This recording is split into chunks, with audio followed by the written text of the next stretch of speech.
Are the Colts a legit Super Bowl threat? No. How the hell are we going to say they're a legit Super Bowl threat? Carson Wentz last year led the NFL in interceptions and was the worst quarterback with a clean pocket. And you know what's so devastating about that stat? He only played 12 games, and he still led the league. So listen, everybody is optimistic. I hope Carson can turn his career around. I hope he can bounce back. The marriage with Frank Reich, and everybody's excited about that. This dude missed majority of the offseason with a foot. He missed with COVID as well. So when we talking about coming into a season and we talk about legit Super Bowl contenders, what evidence do we have that the most important player on your football team is ready to lead you to a Super Bowl? This is not to take a shot at Carson Wentz. This is the reality of what we've seen from Carson Wentz. The bottom line is, when you're talking about the Indianapolis Colts being legit Super Bowl contenders, you say yes because of what they did last year with Phillip Rivers. Phillip Rivers played well last year. Guess who Phillip Rivers played better than last year, Molly? Carson Wentz. And look, for all of this talk about Carson Wentz under duress, and he was having problems last year in Philly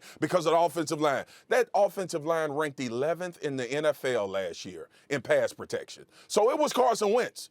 He took more sacks and threw more interceptions than everybody else in the league and only played 12 games. But somebody who I know, who just finished talking about a damn tie, must think that they a legit Super Bowl contender. And I want to know why. I want to hear this dribble that's about to come from the other guy that was talking about my tie earlier. So I'm going to bow out. I'm going to leave those facts on the table, and I'm going to let those stand. And I want to hear how we talk around the Indianapolis Colts somehow having the most important player at their position who played as bad as any quarterback in the NFL are legit Super Bowl contenders. The floor is yours, sir. First of all, don't come on this show being disrespectful. You know my name.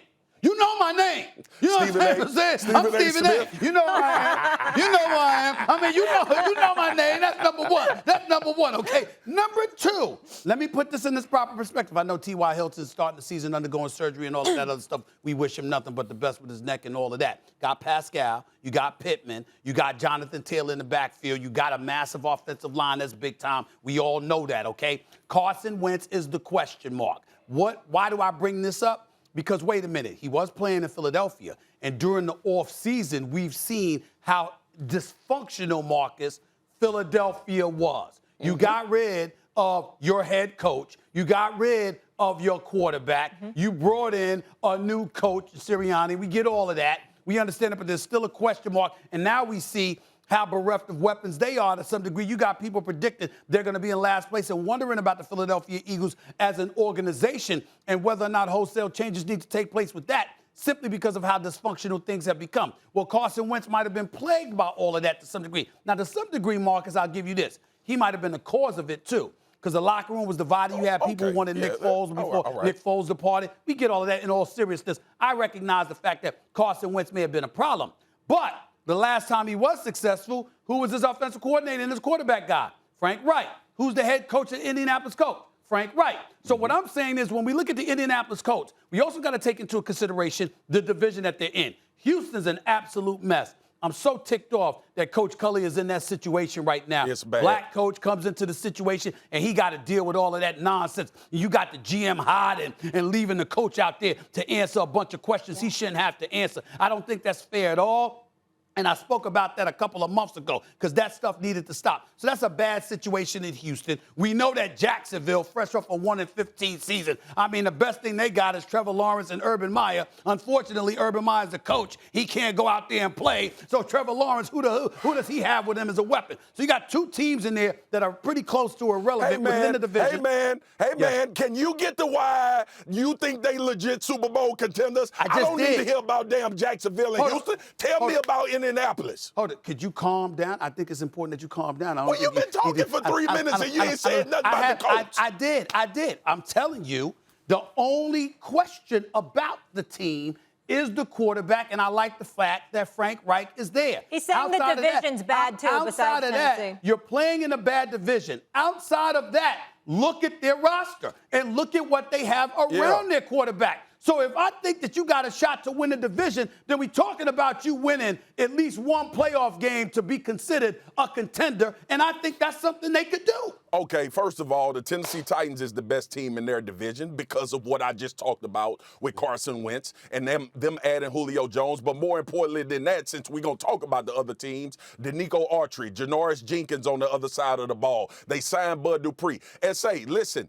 I'm with you. Everybody has optimism about the Indianapolis Colts, but we're not going to do this on First Take. Me and you not going to do this. We're going to come to an agreement, or we going to agree to disagree, because there is no way in hell you can say right now today, before any game is played, that the Indianapolis Colts are legit Super Bowl contenders when we know the most important position in NFL football is quarterback, and you have no idea how this quarterback gonna perform. And look, I get it. I understand what you're saying about him being back with Frank Reich. A lot of Carson Wentz issues was Carson Wentz. A lot of them. All right, we could talk about the other things, but the bottom line is this, SA. We don't give other quarterbacks this pass. But I'm not giving them the pass. Okay. I'm saying that, listen, you got to understand, I'm a guy that I remember how the Baltimore Ravens won a Super Bowl with no disrespect to Trent Dilfer, but with a relatively average quarterback. I remember Eli showing up in the postseason, but was a relatively average quarterback during the regular season, but somehow propelled the Giants there. I've seen situations where you had a team that was loaded that worked around a quarterback that wasn't quote unquote elite. And then I'm taking into account the level of the effect that I believe Frank Reich himself can have directly on Carson Wentz. If you have weaknesses everywhere else, I get you. But when I'm looking at their defense, we think that that's championship caliber. When I'm looking at their offense, I'm saying, wait a minute, they got some weapons there, particularly if T.Y. Hilton comes back with Pittman and Pascal and the rest of the crew, with Jonathan Taylor running in the backfield. They can do some things. I don't think you can look at them and say, you know what? They ain't even in, again, I'm not predicting they win in the AFC, but to say they ain't even in the picture, I can't dismiss Indy like that because I watched them play. Thanks for watching ESPN on YouTube. For live streaming, sports, and premium content, subscribe to ESPN+.